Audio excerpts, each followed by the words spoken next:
you ever been half asleep and heard voices?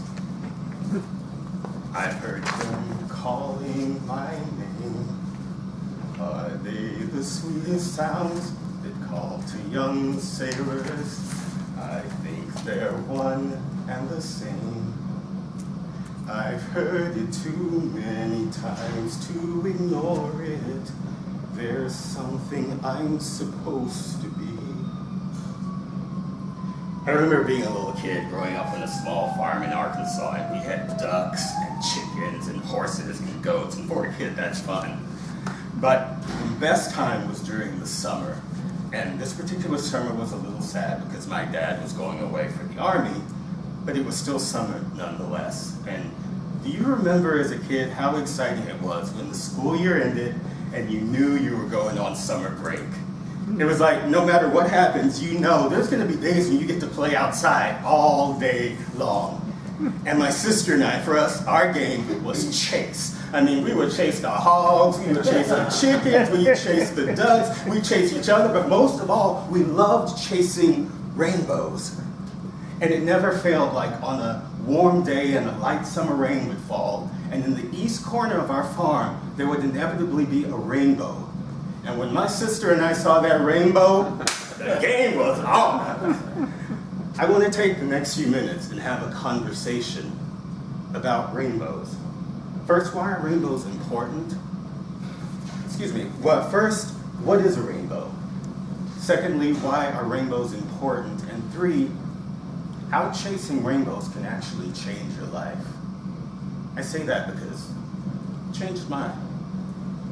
Wikipedia defines a rainbow as a meteorological phenomenon that is caused by reflection, refraction, and dispersion of light and water droplets, resulting in a spectrum of light appearing in the sky. It takes the form of a multicolored arc. A rainbow is not actually a specific distance from the observer, but comes from an optical illusion created by tiny water droplets from an angle relative to the light source. The rainbow is an object that cannot be physically approached. It is merely an optical illusion. Illusions like voices you hear when you're half asleep, or things you see in the middle of the night. Illusions. Have you ever put all your hopes and dreams into a situation only to find out it was an illusion? Have you ever spent many years with someone in a relationship and then when it ends, you realize it was never really even real? I have, I'll tell it myself. Many, many times. I think one of the greatest illusions that I had the hardest time with was that of my dad. My dad was 6'2", 200 pounds of solid muscle, and when he spoke, it was like the voice of God. He was a Superman to me as a kid.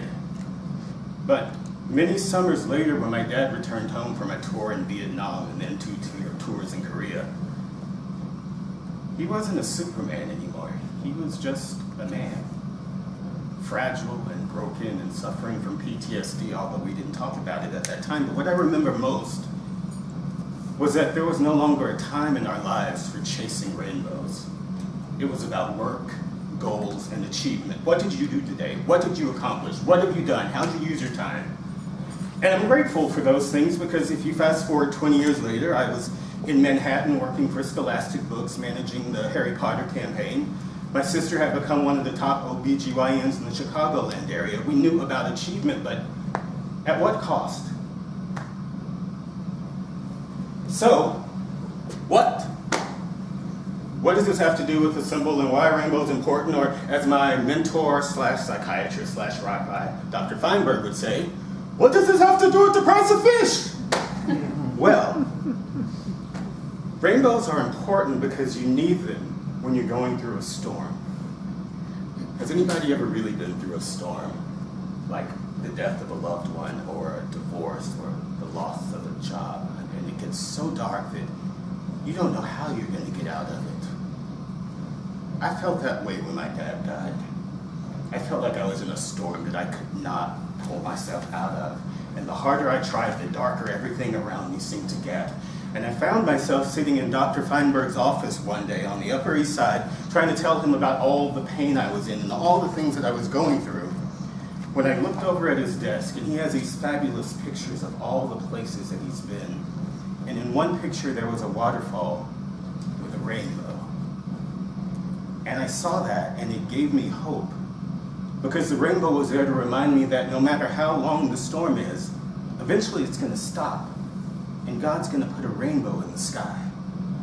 And at that moment, Dr. Feinberg asked me the most interesting question. He said, "When was the time you were truly happy?" And it was when I was a little kid chasing rainbows. And I started to realize then that my sister and I weren't idiots. We knew we were never actually going to catch a rainbow. I mean, we weren't dumb kids. But the joy was in the chase. The joy in the journey. You know, being able to be open to the people around you along the way while you're on the path to get to where you're going. The joy in the journey, how to get through what you're going through and not lose your mind or yourself in the process. The joy was in the journey. So how do you do this? Well, how do you do this? Take a breath and relax. You're going to get there. Take some time every day, take the headphones off, shut your phone down, close the book, and just be amazed by all the colors around you and be grateful. When you're at work, focus on the process.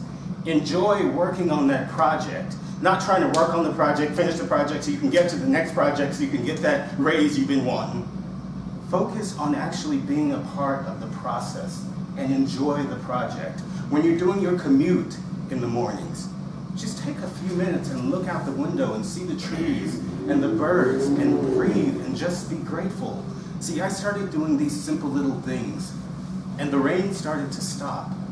I started doing these simple little things and I started knowing who I was supposed to be and where I was going. See, the thing I learned is once you start enjoying the trip, the destination is inevitable.